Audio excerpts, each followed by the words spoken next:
주는 그리스도시요 살아계신 하나님의 아들이시나이다. 하나님 감사드립니다. 특별히 오늘부터 시작해서 매주일 이사야서 한 장씩을 특별히 읽으며 하나님께서 우리 예수 사랑교회를 통하여 만민을 위하여 길을 들어야 될 중요한 의미들을 이사야 성경을 통하여 확인하기를 소원하오니 오늘 이사야 1장에 게시된 하나님의 음성을 찾고 듣는 최고의 예배가 되도록 인도하시고 이 예배에 참된 은혜를 받지 못하도록 방해하고 있는 모든 추악하고 더러운 사탄 마귀 귀신의 세력들이 주 예수 그리스도 이름 앞에 완전히 꺾여지고 무너지는 것을 보도록 축복하여 주옵소서.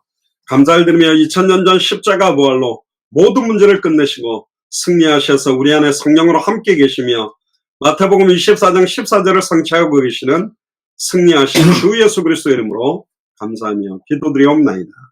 아멘. 네, 오늘 이사야서 1장입니다. 이스라엘과 유다가 망할 수밖에 없는 부패된 예배. 이사야서 1장을 통해서 최고의 예배를, 최고의 참된 예배를 회복하게 되기를 주의 이름으로 축복합니다. 옆 사람한테 이야기하세요. 참된 예배를 회복합시다. 참된 예배를 회복합시다. 할렐루야. 1절부터 우리 읽어가면서 중요한 하나님의 음성을 찾겠습니다. 특별히 1절부터 9절까지는 하나님을 거역한 백성들이 나오고 있습니다. 1절에 보니까요, 유다 왕 우시야와 요담과 아하스와 히스기야 시대에 아모스의 아들 이사야가 유다와 예루살렘에 대하여 본 이상이라. 자, 여러분들 여기서 지금 4명의 왕 이름이 나옵니다. 우시야, 요담, 아하스, 히스기야 왕. 근데 물론 히스기야는 좀 하나님 앞에 바로 서려고 몸부림쳤지만 이 4명의 왕이 지나가면서 사실은 이 시대에 가장 필요한 하나님의 음성을 가장 간절하게 부르짖었던 사람이 사실은 아모스의 아들 이사야입니다. 유다와 예루살렘에 보면서 하나님께 주셨던 참된 이상이 뭔지 이것을 저와 여러분들이 2020년을 살아가는 우리가 새롭게 깨달아야 되는 굉장히 중요한 말씀입니다. 이사야는 주님이 오시기 전 740년부터 680년 사이에 있었던 남유다 나라에 사역한 선지자였습니다. 신약 성경에서 가장 많이 인용된 선지자인데요. 다른 선지자들을 합한 것보다도 특별히 더 많이 인용됐습니다. 그러니까 신학에 나오는 많은 예수 그리스도의 제자들과 사역자들과 바울이 가장 많이 인용한 성경이 이사야서입니다. 구약시대 때 수많은 선지자들은 하나님의 특별한 도구로 사용됐어요. 하나님의 뜻과 말씀을 전달했습니다. 보통 이제 목사님 되는 걸 되게 좋아하고 선교사님 되는 걸 되게 좋아하는데 사실 구약시대 때는 좋아할 일이 아니었습니다. 하나님의 뜻과 조금만 다르게 예언을 하거나 하나님의 말씀을 전달하면 저주를 받고 망하게 되는 자라기 때문에 지금은 어떠냐? 지금도 똑같습니다. 사실은 목사님들과 선교사님들의 개인 말로나 그 후대들과 인생이 어떻게 되느냐? 그는 그 사람의 입을 통해서 어떤 말씀, 이 시대에 하나님이 어떤 메시지를 전달하려고 세웠느냐에 따라서 달려있는 것입니다. 그러니까 하나님의 뜻이 맞느냐? 하나님이 내게 주신 말씀이 맞느냐? 그걸 정확하게 분별하고 전달할 수 있어야 됩니다. 그 선지자들이 전한 내용들은 그 당시에는 모세의 율법과 반드시 일치해야 됩니다. 그리고 그 율법을 적용해서 전달을 했습니다. 지금으로 말하면 창세기부터 계시록까지 어떤 본문을 열어도 그 성경에서 예수가 그리스도라는 복음이 밝히 증언되게 전달되지 않으면 사실은 그 개인과 가정과 후손들은 철저하게 망하게 되어 있습니다.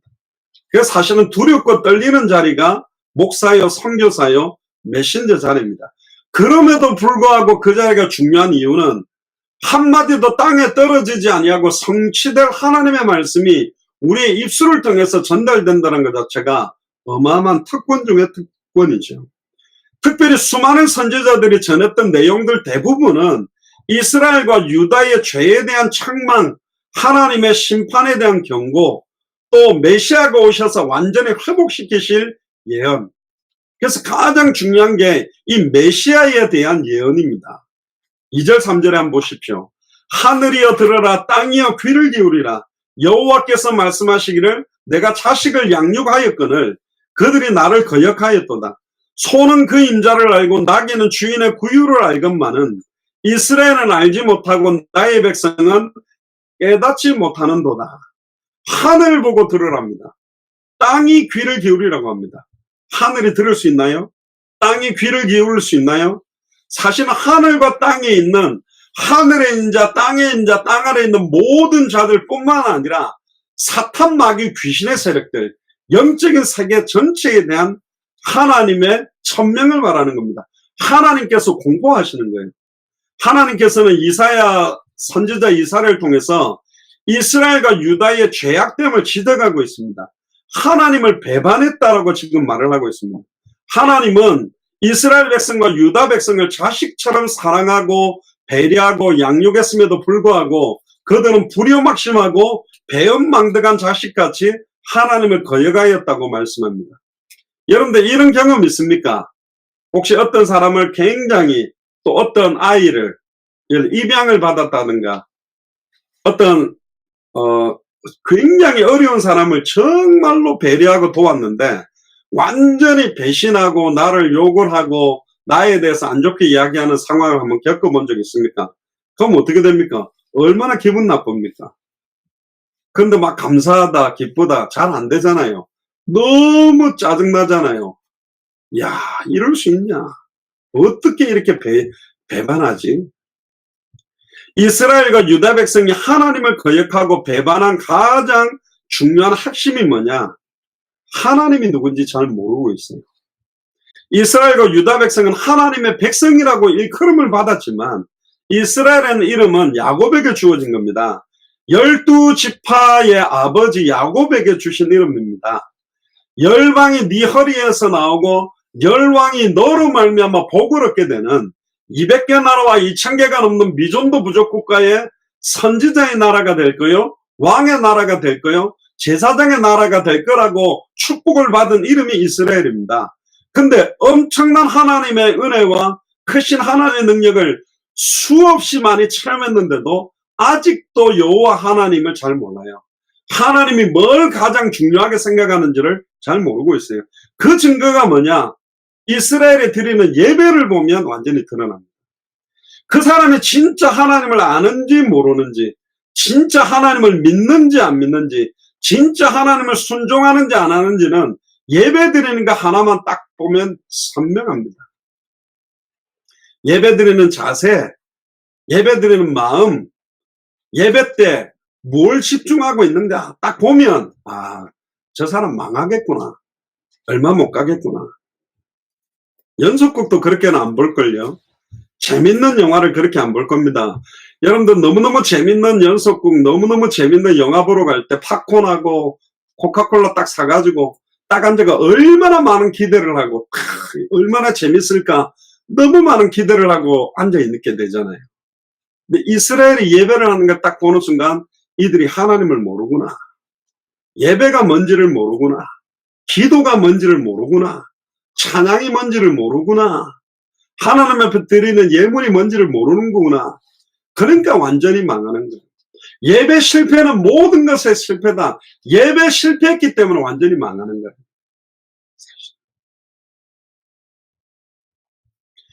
그래서 수가성 운물가의 여인과 예수 그리스도의 대화를 통해서 이 수가성 운물가의 여인이 뭐냐? 메시아가 오시면, 그리스도가 오시면 가장 중요하게 회복할 것이 뭔지 그걸 알기를 원했는데 예수님이 그걸 전달합니다. 요한복음 4장 19절에서 26절에 보니까 수가성 운물가의 여인이 남편이 5인데 그러죠. 네 남편이 5이다 그러니까 가로되 주여 내가 보니 선지자 소리이다. 어떻게 내 과거를 그렇게 다 잘 알고 있습니까? 우리 조상들은 이 산에서 예배하였는데 당신들의 말은, 유대인들의 말은 예배할 곳이 예루살렘에 있다 하더이다. 그러니까 예배는 하나님의 성전이 있는 예루살렘에서 해야 된다고 유대인들이 강조하는 거예요. 그때 예수님이 이렇게 대답합니다. 예수께서 가라사대 여자여 내 말을 믿어라. 이 산에서도 말고 예루살렘에서도 말고 너희가 아버지께 예배할 때가 이르리라.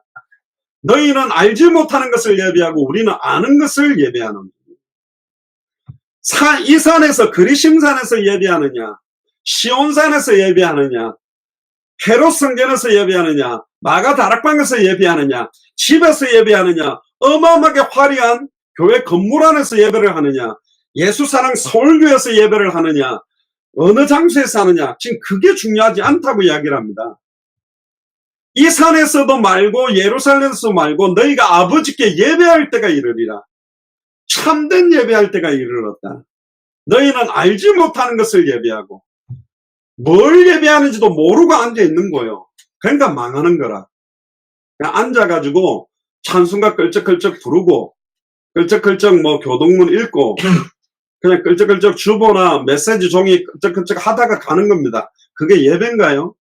너희는 알지 못하는 것을 예배하고 우리는 아는 것을 예배하니 오늘 아는 것을 예배하게 되기를 주의 이름 축복합니다. 뭔지를 알고 찬양해야 돼요. 뭔지를 알고 기도해야 된다고. 뭔지를 알고 예물 드리는 거예요. 그게 안 돼서 이스라엘이 완전히 망한 겁니다. 지금까지 망한 거예요. 심지어 예수 그리스도를 십자가에 못 박아버렸습니다. 그리고는 저 예수가 진짜 메시아 그리스도라면 피값을 우리와 우리 후손에게 돌려라고 저주의 저주를 받은 민족이 된 겁니다. 너무너무 안타깝잖아요. 이는 구원이 유대인에게서 남이라. 아버지께 참으로 예배하는 자는 신령과 진정으로 예배할 때가 오노니 곧 이때다. 옆 사람한테 말하세요. 곧 이때다. 신령과 진정으로 성령과 진리로 예배할 때가 왔습니다.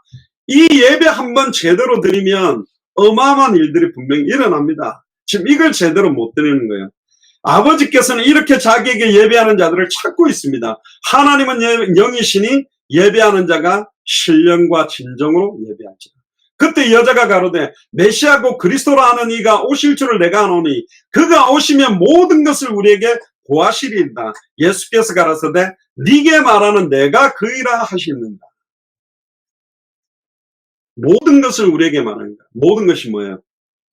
예배 하나가 모든 것을 승리케 하고 모든 죄와 저주를 해방시키고 하나님을 만나는 예배가 될 수 있고 사탄 마귀 귀신 사망 권세를 깨뜨리고 승리하는 예배가 될 수 있느냐 없느냐가 달려있다. 예배 한 번에. 주일날 예배 한 번만 안 드리면 100만 원 준다 그러면 한 번 안 가겠죠. 한 1000만 원 준다 그러면 아이 뭐 늘 갖는다. 빠지겠죠. 저는 그렇게 생각합니다. 저와 여러분들도 앞으로 어떻게 생각을 해야 되냐. 오늘 지금 드리는 예배가 내 인생의 마지막 예배를 드린다 생각하는 마음으로 드려보세요. 초대교회는 유언적인 복음을 전했습니다. 내가 이 복음을 전하고 죽는다. 죽어도 좋다. 내가 이 예배 한 번 온전히 드리고 죽어도 여한은 없다. 그런 예배, 그런 중심으로 나와야 되는데 그걸 다 잃어버린 거죠.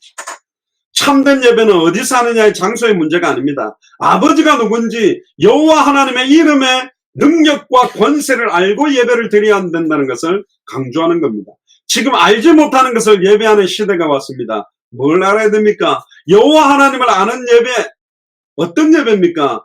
예수를 그리스도로 성경대로 알고 믿고 영접한 자만 참된 예배를 드릴 수 있고 이 참된 예배를 회복할 수 있다니까. 신령과 진정으로 드리는 예배, 성령과 진리로 드리는 예배가 2020년부터 온전히 회복되기를 주의 이름 축복합니다.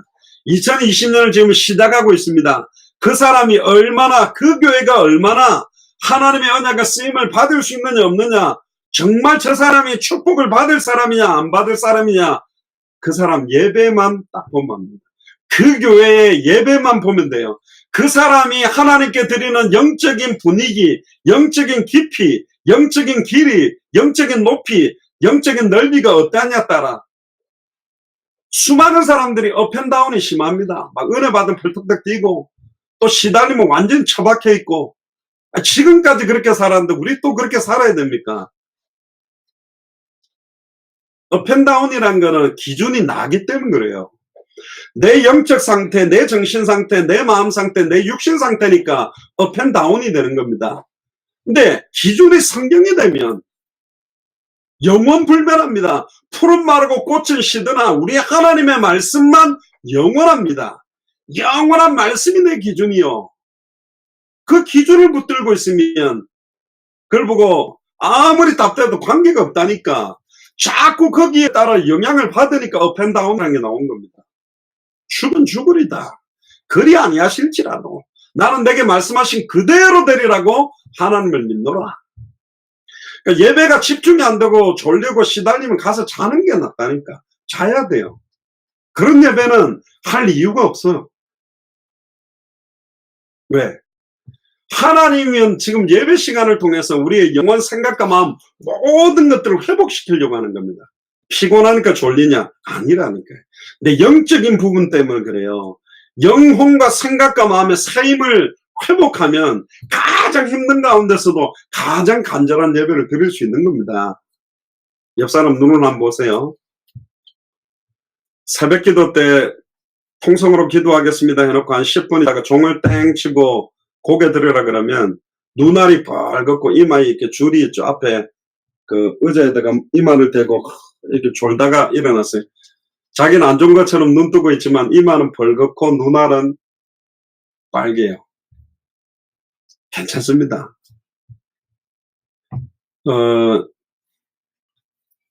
어떤 목사님이 그런 말 하더라고요. 자더라도 예배 시간에 자는 게 더 안 낫겠냐. 집에서 연속곡보다 자는 것보다. 그럴 수 있습니다. 근데 가장 중요한 자리에서 가장 중요한 의미들을 알아야 됩니다. 진짜 오늘 내가 이 예배 딱 1시간 마치면 죽는다. 마지막 예배다. 그럼 어떻게 받겠습니까? 어떻게 드려야 되겠습니까? 진짜 예수를 그리스도로 알고 믿고 순종하는 기도를 하고 정말로 나는 왜 예물을 드리는지, 왜 헌신하는지, 왜 봉사하는지, 왜 교회당 와서 앉아있는지, 왜 화상으로 예배 드리는지, 왜 유튜브로 예배 드리는지 그 의미만큼, 그 이유만큼 지금까지 여러분들은 응답 받아왔고 지금도 응답 받고 있고 앞으로도 응답 받을 겁니다. 참된 예배의 깊이와 의미가 달라지면 지금까지 받았던 응답하고 다른 응답이, 지금까지 다른 하나님의 역사가 시작되게 되어 있습니다. 이스라엘과 유다가 망할 수밖에 없는 부패된 예배를 드렸기 때문에 사실은 하나님께서 메시아를 보내서 예배를 완전히 회복시키려고 계획하시는 겁니다. 오늘 이 주일 예배가 신령과 진정으로 드리는 최고의 예배가 되기를 주의 이름 축복합니다. 살아계신 만군의 여호와 하나님을 십자가 부활로 모든 문제를 단번에 영원히 완전히 끝내신 예수 그리스도를 지금 내 안에 함께 계시는 보혜사 성령을 실제적으로 믿고 사실적으로 체험하는 예배가 회복되는 게 너무 중요하다니까요. 참된 예배를 회복하는 내용이 바로 성경의 복음입니다. 참된 예배를 회복하는 방법이 바로 성경의 전도요.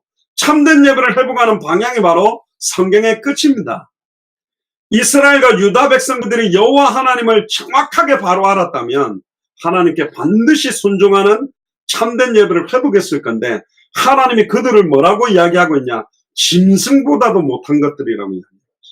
하나님이 욕을 한 거예요. 말도 나오고 짐승도 나오고 동물 이야기를 했다니까. 소나 나귀도 그 정도의 사랑을 받았다면 그것들은 그 주인을 정확하게 알고 믿고 순종했을 거라고 강조합니다. 개들은요, 개 훈련시킨 거 보세요. 여기다가 그 과자 같은 거, 사료 같은 거 하나만 딱딱 던지더래 하면 막 이러면 탁스가 다 두 발도 들고 얼마나 주인을 잘 알고 주인을 얼마나 신뢰하고 주인의 말을 얼마나 순종합니까? 개만도 못하다. 소나 나귀보다 못하다. 이스라엘 민족이. 이스라엘 이야기입니까? 우리 이야기라니까요. 하나님 지금 이사야 1장을 통해서 우리가 소나 나귀보다 못한 예배를, 옛날에 제가 구역 예배를 갔더니 개 3마리를 키우는데요. 찬양하니까 개가 옆에서 막 하더라고. 그러니까 주인이 우리 강아지는 이렇게 은혜를 받아가지고 찬양을 한다는데 찬양 부를 때 월월 하기는 하더라고요. 개도 찬양할 때 월월 하는데 입 딱 다물고 찬양 안 하는 사람도 있거든요. 4절 5절에 보세요. 하나님이 이렇게 탄식합니다. 슬프다 범죄한 나라요, 허물어진 백성이요, 행악의 종자요. 종자라고 말합니다. 이 종자야. 우리 욕도 하잖아요. 행위가 부패한 자식이로다. 그들이 여호와를 버리며 이스라엘의 거룩한 자를 만홀히 여겼다는, 멸시했다라는 말이고, 멀리하고 물러갔도다. 너희가 어찌하여 매를 더 맞으려고 더욱 패역하느냐. 이스라엘과 유다 백성들은 범죄한 나라라고 하나님이 말을 하고요. 허물어진 백성, 행악의 종자, 행위가 부패한 자식이라고 선언했습니다. 그들이 하나님을 버렸고 이스라엘의 거룩한 자를 멸시하고 멀리 물러갔습니다. 완전히 세상적인 거 하는 거 보세요. 우리 청소년들 PC방 가가지고 게임 접하기 전에 다 경건하고 거룩하게 PC방에서 게임에 임하는 자세를 한번 보세요. 예배 드리는 거하고. 스마트폰하고 게임에 집중하듯이 말씀과 예배에 집중하지 못하잖아요. 그걸 지금 경고하고 있는 겁니다. 이 땅의 모든 사람이 세상에서 가장 사모하고 존귀 여겨야 될 보배 중에 보배가 하나님인데 그 하나님을 정확하게 알지 못했기 때문에 여호와 하나님을 버린 겁니다. 아유, 나는 여호와 하나님 버린 적 없는데요. 아닙니다. 뒤로 가면 나와요. 뭐 어떤 의미가 버렸다라는 의미냐. 심지어 이스라엘과 유다 백성이 얼마나 오랫동안 매를 맞았습니까? 고통을 계속 받았습니까? 애굽, 아수르, 바벨론, 로마 수많은 강대국에 그렇게 고통을 당해왔습니다. 패역하다는 말은 원어로 살아라 그러는데 거역하다, 변절하다 그런 뜻입니다. 완전히 변절됐다고 이야기합니다. 그 의미는 창세기 2장 17절에 아담과 하와에게 주셨던 언약의 말씀을 정확하게 알지 못하니 정확하게 믿지를 못했고 순종하지 못하게 되니까 사탄의 미혹을 받아 죄와 저주 가운데 고통받고 지금도 하나님과 단절돼서 사람 본성에 있는 이 죄성, 죄의 기질은 절대로 바뀌지 않습니다. 이번 주 중에 메시지를 좀 드릴 겁니다만은 오순절 마가의 집 다락방에 120명이 완전히 성령 충만함을 받았습니다만은 영혼과 생각과 마음과 기질과 체질도 싹 다 바뀌었냐? 아니요. 하나도 안 바뀌었어요. 법적으로 의롭다 칭의됐고 법적으로 생명의 성령의 법이 죄와 사망의 법에서 해방은 받았는데 아직도 초대교회 사람들은 뭐냐? 이방인들이 그냥 구원 못 받아. 그래도 할례를 행해야지. 그래도 전통을 지켜야지. 장로들의 유전을 지켜야지. 그래도 모세오경 율법을 지켜야지. 얼마나 이방인들이 복음 받는 데 있어서 아직도 쓸데없는 걸 다 얼마나 시비를 거는지. 사도 바울이 사도 직분이 가능하다, 가능하지 못하다, 기타 등등 가지고 얼마나 이방인들에 대한 차별, 선민의식에 사로잡혀서 하나도 안 바뀌었어요. 그래서 하나님은 초대교회의 한계를 뛰어넘는 안디옥 교회를 가지고 한 단계 넘어섰버린 겁니다.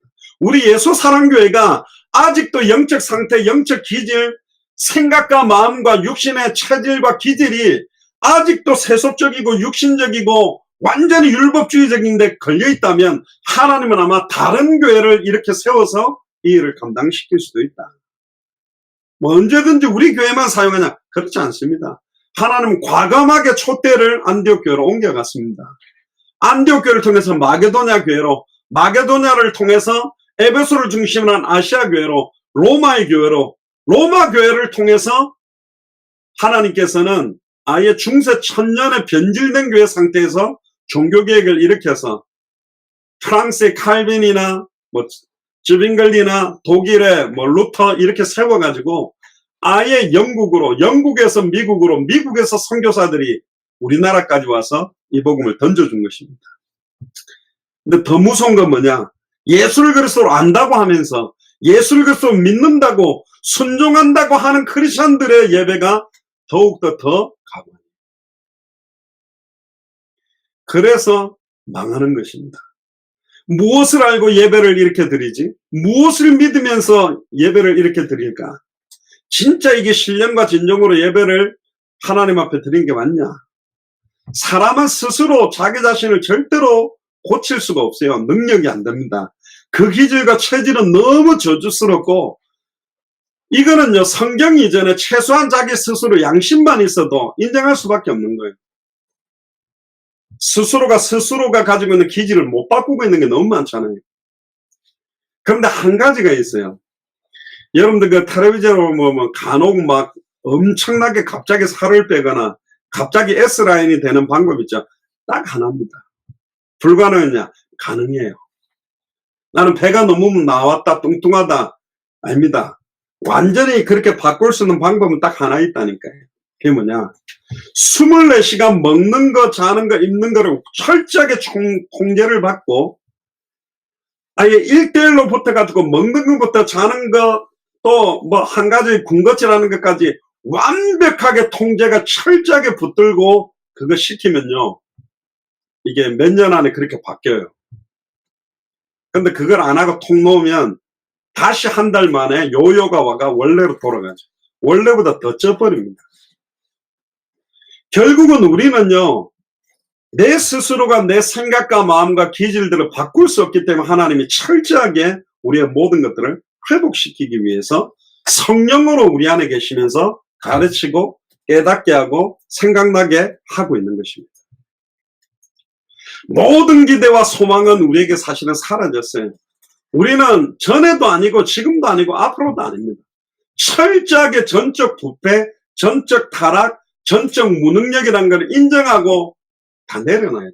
내 스스로가 아니라고 인정해야 그때부터 하나님의 철저한 주권이 회복되어져서 시작될 수 있는 거예요.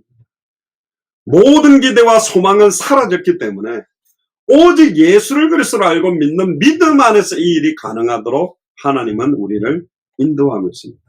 그래서 예레미야 17장 9절에 만물보다 거짓되고 심히 부패한 것은 너희 마음이다. 심히 부패하다는 말은 절망적이게 악하고 치료가 불가능한 상태가 우리의 마음이고 체질입니다. 그래서 오직 성령이 너희에게 임하십니다. 오직 예수가 정말로 그리스도가 된다면 이 부분도 바뀔 수 있어요. 할렐루야. 5절에서 9절 보시면 온몸은 병들었고 온 마음은 피곤하였으며 발바닥에서부터 머리까지 상한 곳이 없이 상한 것과 터진 것과 새로 맞은 흔적뿐이거늘 그것을 짜며 싸매며 기름으로 유하게 함을 받지 못하였도다. 너희 땅은 황무하였고 너희 성읍들은 불에 탔고 너희 토지는 너희 목전에 이방인에게 삼키웠으며 이방인에게 파괴된 같이 황무하였고 딸 시온은 포대의 망대같이 원두밭에 상징막같이 에워싸인 성읍같이 겨우 남았도다. 만군의 여호와께서 우리를 위하여 조금 남겨두지 아니하셨다면 우리가 소돔 같고 고모라 같았으리로다.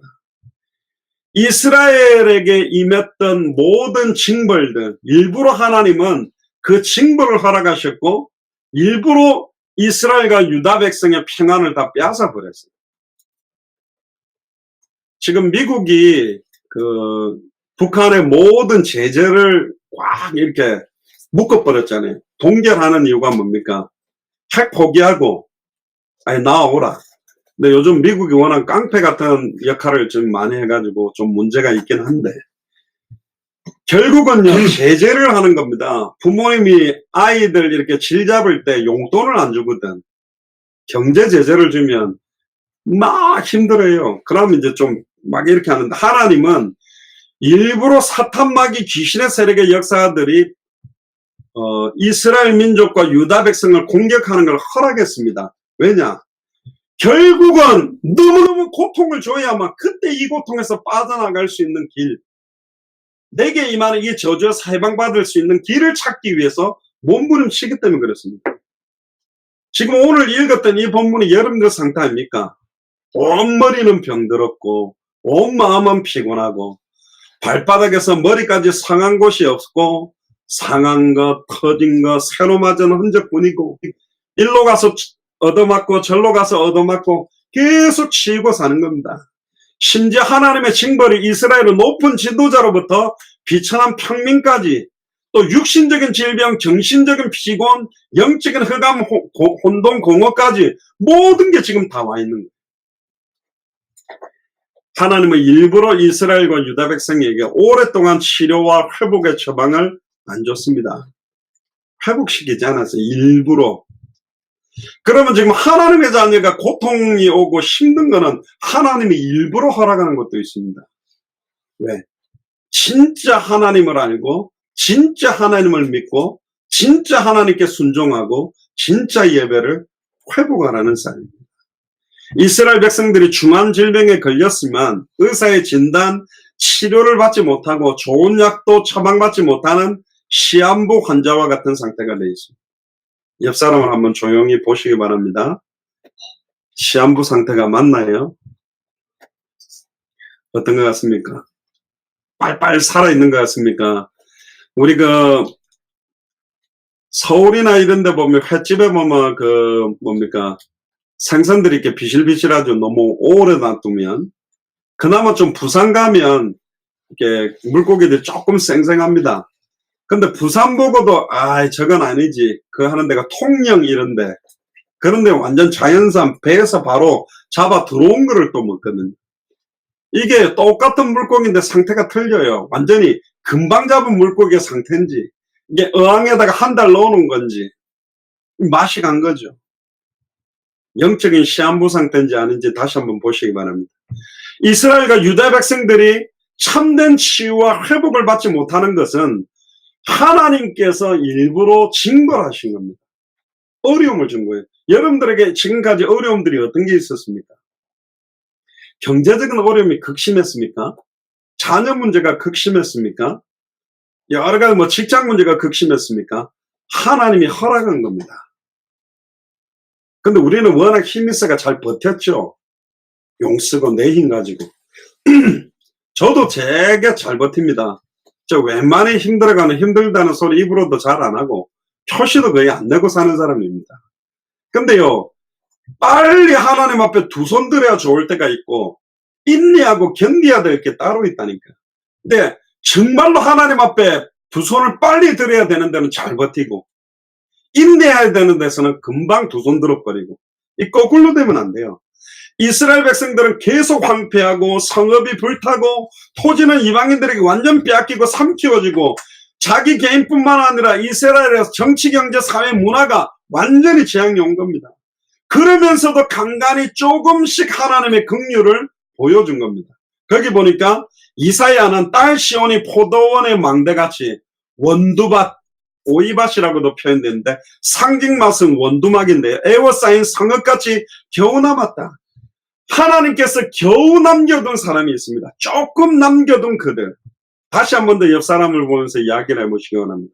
따라서 당신은 하나님이 당대 세계복음화를 위하여 조금 남겨둔 그 사람입니다. 미국 복음화를 위해, 안양 복음화를 위해, 춘천 복음화를 위해, 거창 복음화를 위해, 부산 복음화를 위해, 동탄 복음화를 위해, 부산 복음화를 위해 조금 남겨둔 그 사람들이 있다는 거예요. 그래서 그 사람들을 찾으려고 하는 게 우리 교회입니다. 이사야서에 보면 약 13번에 이런 단어가 나옵니다. 남은 자, 남는 자, 남아있는 자. 왜 남았는지, 왜 하나님이 여러분들과 저를 남겨두셨는지, 왜 우리 예수 사랑교회를 남겨두셨는지 그 참된 의미를 회복하시기를 주의 이름 축복합니다. 진짜 나는 당대 생모를 위해서 하나님이 남겨둔 그 사람이 맞는가? 오늘 여러분들이 드리고 있는 예배의 상태가 그걸 반증하는 것입니다. 진짜 우리는 하나님 앞에 온전한 예배를 드려야 될 의무와 책무를 가지고 있는 겁니다. 그래서 참된 구원의 본질은 하나님의 의가 회복되는 예배예요. 그래서 우리에게는 그 의가 없기 때문에 하나님이 창세전에 영세전에 메시아 그리스도를 보내셔서 예수를 그리스도로 알고 믿고 영접한 우리를 통해 단번에 영원히 완전한 죄 씻음 받고 의롭다 하심을 받은 그 감사와 감격으로 예배를 회복하라는 겁니다. 그래서 이사야 1장에는 극단적으로 말하면 참된 예배를 회복해라. 그게 이사야 1장의 주제 중의 주제입니다. 그래서 바울은 이제 율법 외에 하나님의 한 의가 나타났다. 율법과 선지자들에게 증거를 받은 거다. 곧 예수 그리스도를 믿음으로 말미암아 모든 믿는 자들에게 미치는 하나님의 의인이 차별이 없다. 특히 로마서 3장 21절에서 24절 후반절에 보면 모든 사람이 죄를 범하였으며 하나님의 영광에 이르지 못하더니 그리스도 예수 안에 있는 구속으로 말미암아 하나님의 은혜로 값없이 의롭다 하시는 얻은 자가 되었다고 선포하는 겁니다. 오늘 진짜 참된 예배가 회복되게 되기를 주의 이름으로 축복합니다. 10절에서 20절에 보면 오늘 읽었죠. 헛된 종교의식을 하는 걸 경고하고 있습니다. 너희 소돔에 가는들아 여호와의 말씀을 들을지어다. 너희 고모라의 백성아 우리 하나님의 법에 귀를 기울일지어다.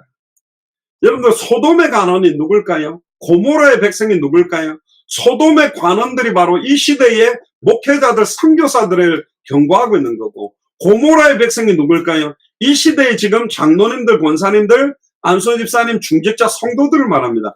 우리 하나님의 법에 귀를 기울여라. 소돔과 고모라 땅에 있던 관원들과 백성들은 귀 기울이지 않았습니다. 너무너무 물질적인 풍요를 누렸지만 너무너무 심히 죄악되고 불경건하고 음란하고 하나님의 뜻과 하나님의 백성들을 돌아보지 않은 곳이 소돔과 고모라 땅입니다. 어떻게 망했는지 여러분들 잘 알고 있지 않습니까? 11절에 보세요. 여호와께서 말씀하시되 너희의 무수한 재물이 내게 무엇이 유익하뇨?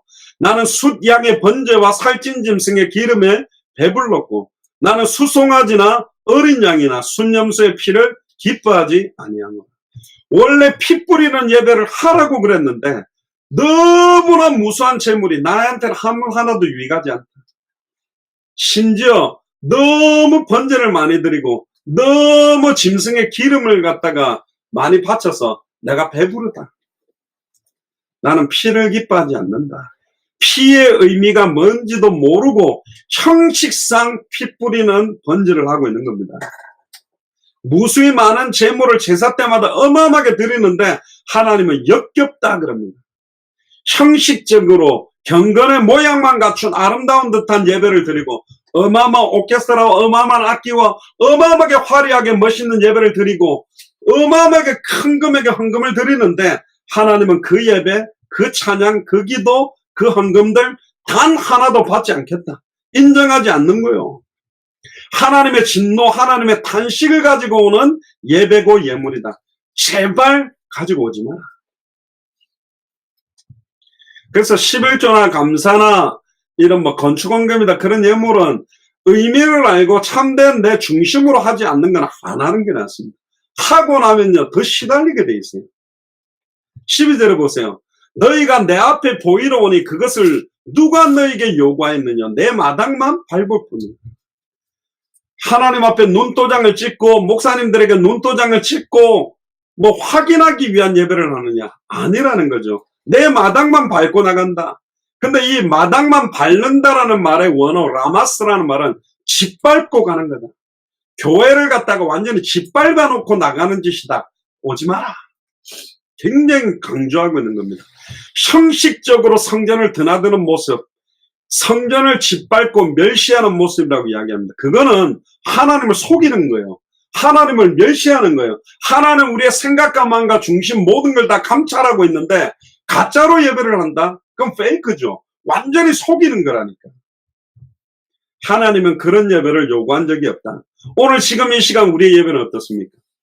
진짜 하나님 앞에 신령과 진정으로 드립니까? 그러니까 형식적으로 속이는 것입니까? 화상으로 예배 드리다 보면 화면도 한번 닫아놓을 수도 있고 왔다 갔다 할 수도 있고 나중에 유튜브 틀어놓고 예배 드리면 들어누워서 볼 수도 있고 밥 먹으면서도 볼 수 있고 물론 걸어다니면서 들을 수도 있고 좋습니다. 근데 예배당도 맨 뒷자리에 앉는 거하고요 중간에 앉는 거 맨 앞에 앉는 것도 다르고 이게 메시지를 어떻게 듣느냐도 다릅니다. 사실 영상 같은 경우도 준비해놓고 찬양하고 기도하고 예배드리고 말씀 받고 이렇게 하는 거하고 실제로 대면하는 게 다르거든요.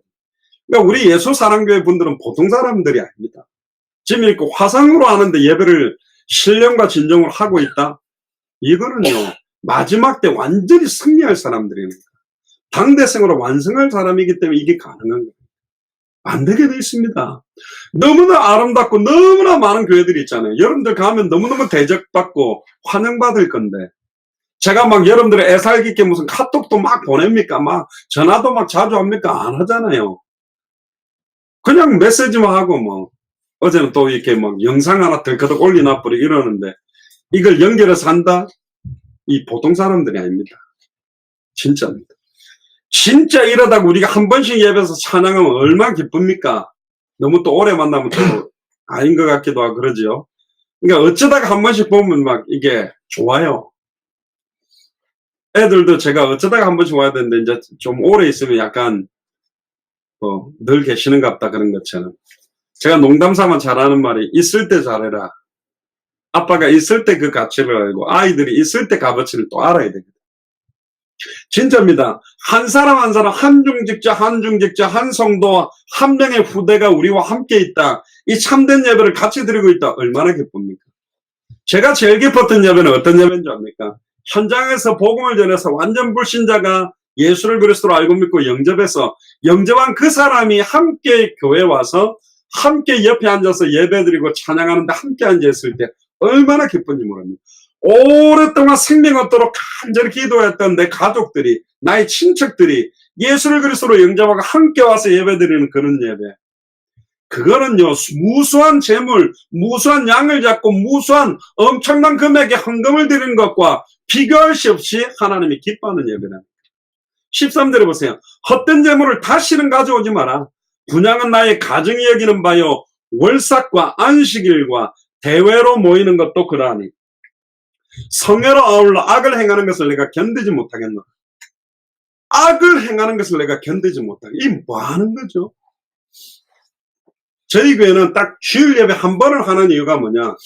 다른 건 너무 일단 하지 마시고 한 번의 예배 진짜로 은혜 받고 힘을 얻으면 힘이 막 나가지고 와 우리 막 어린이 예배도 함께 하자, 청소년 예배도 하자, 대학 청년 예배도 하자, 이렇게 막 힘이 나가지고 해야 됩니다. 그게 아닐 것 같으면 일이 되는 거예요. 가장 은혜 봐야 될 사명자들이 주일날 제일 힘들어요. 아침까지 와가지고 애들 교사한다고 정신없고 또 밥한다고 정신없고 성가대한다고 정신없고 새가족이 와도 돕기도 어렵고 심지어 또 오후 예배 주일 예배 이러면서 막 정신이 없습니다. 다 바빠요. 또 성가대는 또 다음 주 할 거 연습하고 앉아가지고 주일날 막 완전히 안식이 아니라 제일 지치는 날이 돼버린다. 그런 형식적인 예배 하지 마라. 하나님이 그것을 미워한다고. 그건 종교의식입니다. 예배가 아니요. 악을 버리지 않고 악을 행하면서 형식적인 종교의식을 한다? 하나님 앞에 그렇게 헛되고 가등된 일이 없다. 그래서 우리도 하나님 앞에 진심으로 경외하는 마음으로 형식적인 예배가 아니라요, 진짜 영적인 의미를 알고 예배를 해야 됩니다. 영적인 의미를 아는 사람들이 형식까지 갖췄다. 그러면 진짜 멋있는 예배가 됩니다. 저는 고신측에서 자랐기 때문에 고신측에는 딱 11시 딱 되면 문을 잠가버려요, 본당. 그럼 11시 이렇게 넘어서 오는 분들은 본당에 못 들어오고 바깥에 그 유리로 돼 있는 유아실 같은 딱 그 안에 들어가고 앉아서 예배해야 돼요. 왜 그러냐? 예배 진행되고 있는데 문 열었다 닫았다 왔다 갔다 일어섰다 앉았다 이런 거 못하게. 심지어 아이들도 그 안에 본당에 잘 못 들어오게 합니다. 들어와도 끽소리도 안 하고 가만히 있는 애들이나 앉아있는 거예요. 어른 비슷하게, 할아버지 비슷하게 앉아있는 애들. 막 울었다 그러면 막 바로 아예 들어오지도 않지만 중간에 울었다 그러면 입 틀어막고 막 들고 뛰는 겁니다. 밖에 나가는 거. 그래 안 들어와요. 어디 예배를 하는데 말이야 애들이 삑삑거리냐면서 막 그 절차 형식 되게 따지거든. 근데 진짜 복음을 아는 사람들이 마음껏 찬양하고 집중하기 위해서 그런 예배를 하는데 간절하게 드리려고 한다. 그러면 참 멋있는 건데, 예배의 핵심, 피의 의미, 예수를 그리스도로 알고 믿는 믿음으로 예배하는 그 의미는 없이 형식만 가지고, 그러니까 가톨릭은 메시지보다는 분위기요. 가톨릭 교회의 그 굉장히 경건하고 아름다운 막 어떤 음악과 분위기와 의식들, 향을 뿌리고 막 이렇게 하는 절차를 가지고 은혜를 끼치려고 하는 겁니다. 그런데 기독교는 의식 이전에 신령과 진정으로 드리는 예배, 하나님의 말씀, 하나님의 언약을 붙잡은 기도, 하나님께 간절히 드리는 찬양, 예물, 예배 자체가 완전히 하나님 앞에 내 모든 것들을 표현하는 거라니까요. 14절에 보세요. 내 마음이 너희 월삭과 정한 절개를 싫어하나니 그것이 내게 무거운 짐이라 내가 지기에 곤비하였느냐. 하나님에게 무슨 무거울 게 있겠습니까? 하나님이 무슨 피곤하겠습니까? 근데 자꾸 모여, 새벽에도 모여서 형식적으로 예배하지, 수요일도 모여서 형식적으로 예배하지, 금요일도 모여서 형식적으로 예배하지, 주일날에는 1부, 2부, 3부, 4부, 저는 5부까지 예배도 해봤는데 5부까지 드리고 또 밤에 또 모이는, 너무 형식적으로 모이는 거 하지 마라. 어차피 저와 여러분들의 껍데기는 쭈글쭈글 하잖아요. 근데 속 사람이 새로워질 때 참된 영적인 은혜가 회복되는데 너무너무 껍데기 경건의 모양만 갖추고 경건의 능력을 잃어버리는 시대가 지금 온 겁니다. 하나님 피곤하대. 옆 사람한테 말씀하세요. 하나님 피곤하게 만들지 맙시다. 하나님이 너무 피곤하대. 하나님한테 밥가스를 하나 갖다 드려야 될지 모르겠는데. 쓰잘데기 없는 짓 좀 많이 하지 마라. 왜 이렇게 말마다 뭐가 엉뚱한 짓 하고 있냐. 진짜 내가 살아있는 거 맞냐. 진짜 예수가 그리스도 맞냐. 그거 아는 예배를 회복하라고 강조하고 있습니다. 15절로 오세요. 너희가 손을 펼 때에 내가 눈을 가리우고 너희가 많이 기도할지라도 내가 듣지 아니하리니 이는 너희의 손에 피가 가득하니라. 하나님께 올리는 모든 기도는 반드시 응답되게 되어 있습니다. 그런데 그것이 어떻게 응답되는지를 깨달아야 되는데 대부분 이스라엘 민족이 구하는 기도는 응답되지 못했어요. 무응답이었습니다. 하나님의 응답은 기도한 즉시 응답되기도 하고 다르게 응답되기도 하고 기적적으로 응답되기도 하고 우리가 잘못 구하면 응답하지 않습니다. 엘리야가 로뎀나무에 쓸어 나를 죽여주세요 그럼 하고 딱 죽였으면 엘리사도 못 찾고 7천리도 못 찾고 왕도 못 세우는 거예요. 이스라엘 민족은 절대로 하나님이 응답지 않는 무응답을 계속 받아왔다니까. 구하는 바를 알지 못하고 구하고 있어요. 성경의 복음을 알아야 성경의 기도가 시작되는데 성경의 복음을 모르니 육신적이고 인간적인 걸 두고 기도하고 있는 겁니다. 그들이 왜 기도응답을 못 받았냐? 그들의 손에 피가 가득하다. 손에 가득한 피라는 말은 살인의 피요 미움의 피입니다. 요한일서 3장 15절에 형제를 미워하는 것이 살인하고 말합니다. 너무너무 성도들끼리 미워하고 중직자들끼리 미워하는 게 살인이라니까. 그 피를 가득하게 하고 미워하고 우리 안에 미움과 살인이 가득한데 형제를 미워하는 것은 이미 형제를 죽인 거하고 똑같은데 그런 기도, 그런 예배 화목하게 하고 와서 예배해라. 상대방의 눈에 있는 티끌을 보지 말고 네 안에 들보 빼고 예배해라. 먼저 해야 될 것들이 있다 그랬거든요.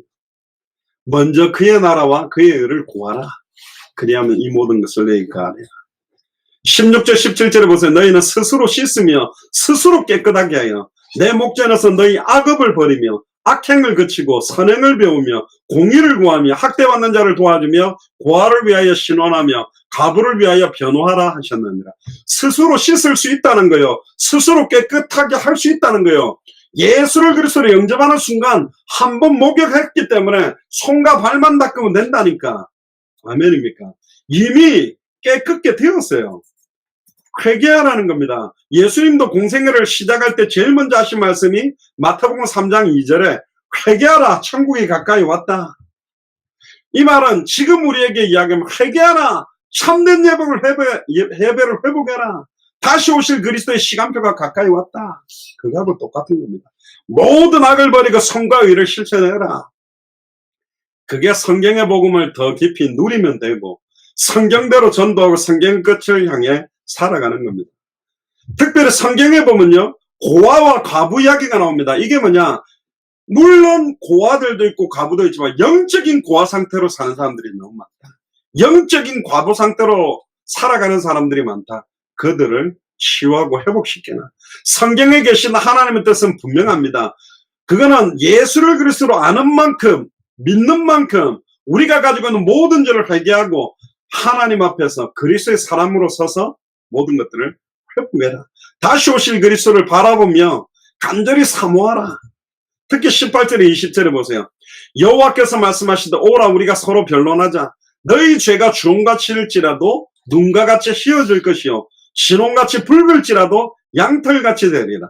너희가 즐겨 순종하면 땅의 아름다운 소산을 먹을 것이요 너희가 거절하여 배반하면 칼에 삼키우리라. 여호와의 입의 말씀입니다.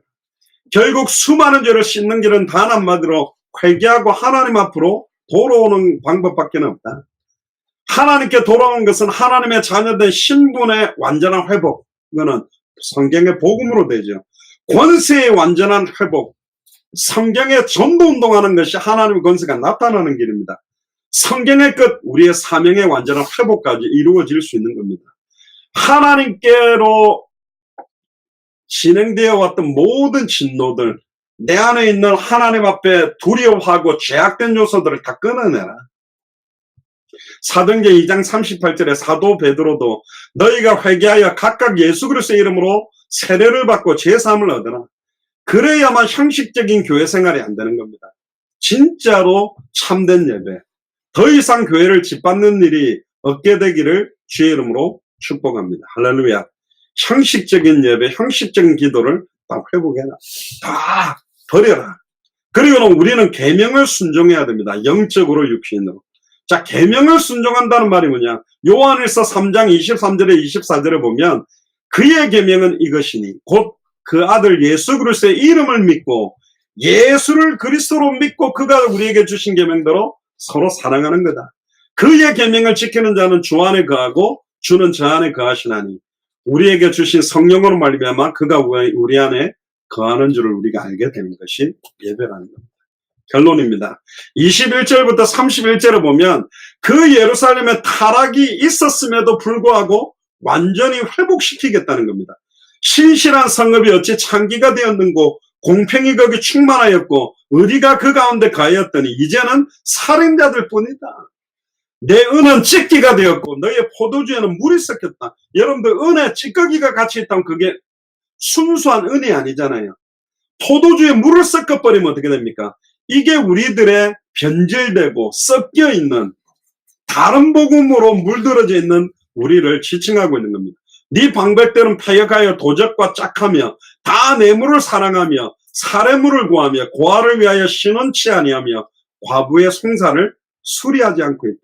결국 하나님을 경외하지 않는 모습. 24절에 27절에 그러므로 만군의 주 여호와 이스라엘의 전능자가 말씀하시되 슬프다. 하나님 슬프대요.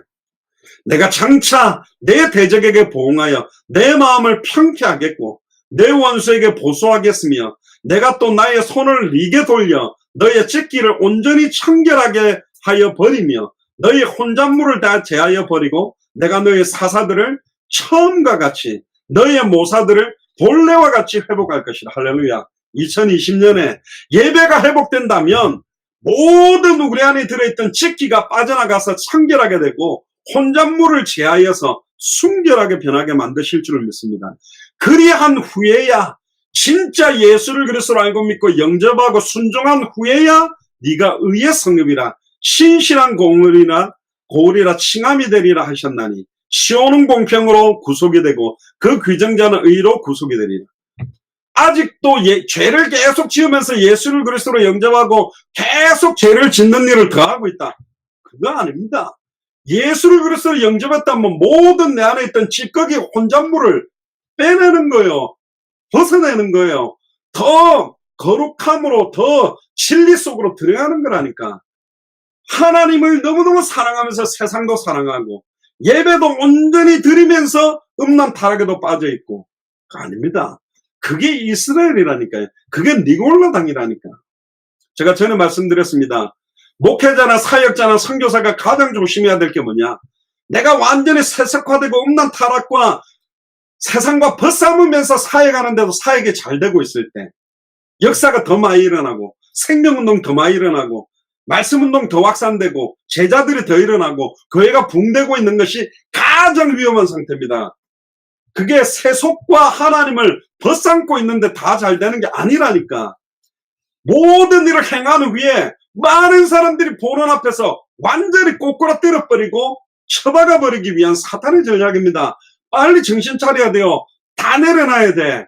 하나님 앞에 내 안에 있던 찌꺼기들, 혼잣물들, 불순물들, 내 영혼과 생각과 마음에 있던 정말로 세속된 육신적인 기질들 계속 성령 충만하는 대로 떨어뜨려 버려야 됩니다. 벗어나야 됩니다. 얼굴에 뭐 묻어 있으면 그대로 둡니까? 옷에 뭐 이상한 거 묻어 있는데 그대로 둡니까? 그렇지 않잖아요. 28절에 31절에 한번 보세요.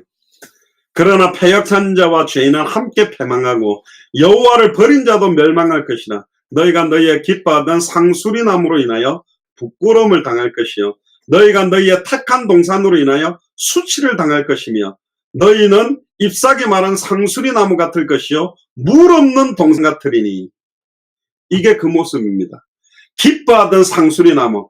와, 내가 지어놓은 성전 건축 성공한 그것 때문에 부끄러움을 당하고 너희의 택한 동산으로 인하여 수치를 당한다. 야, 우리 교회가 뭐 땅을 샀네, 내가 뭘 했네, 그런 것 때문에 완전히 수치와 능욕을 당하는 겁니다. 강한 자는 사모라기 같고 그의 행위는 불티 같아서 함께 탈 것이나 끌 사람이 없으니라. 호주에도 지금 불을 못 끄고 있다고 했는데 너무너무 안타까운데요. 동물들이 그렇게 많이 죽었는데 이사야 1장을 통해서 빨리 참된 예배를 회복하고 회개하고 우리 안에 찌꺼기와 혼잣물을 벗어버리고 진짜 하나님의 자녀답게 참된 예배, 신령과 진정으로 드리는 우리의 삶 자체를, 우리의 몸을 하나님 앞에 온전히 드리게 되는 우리의 24시간 삶 자체가 거룩한 산제사가 되기를 주님 축복합니다. 우리의 일평생의 몸을 하나님께 드린다는 말은 내 생각과 마음과 중심과 삶을 하나님이 기뻐하는 생각, 하나님이 기뻐하는 마음, 하나님이 기뻐하는 삶으로 바꾸겠다는 결단입니다. 그래서 이사야 1장을 통해서 참된 예배를 회복하고 하나님 앞에 완전히 회개함으로 우리는 모든 불신앙, 죄와 저주, 사단에게 종노릇하고 완전히 이상하게 내게 뿌리 내려졌던 차질과 기질들이 떨어져 나가고 치유되고 회복되는 최고의 2020년이 되기를 주님 축복합니다. 기도하겠습니다. 주는 그리스도시요 살아계신 하나님의 아들이시나이다. 하나님, 이사야 1장을 통하여 이스라엘과 유다가 망할 수밖에 없는 부패된 예배가 무엇인지를 알게 됨을 감사를 드립니다.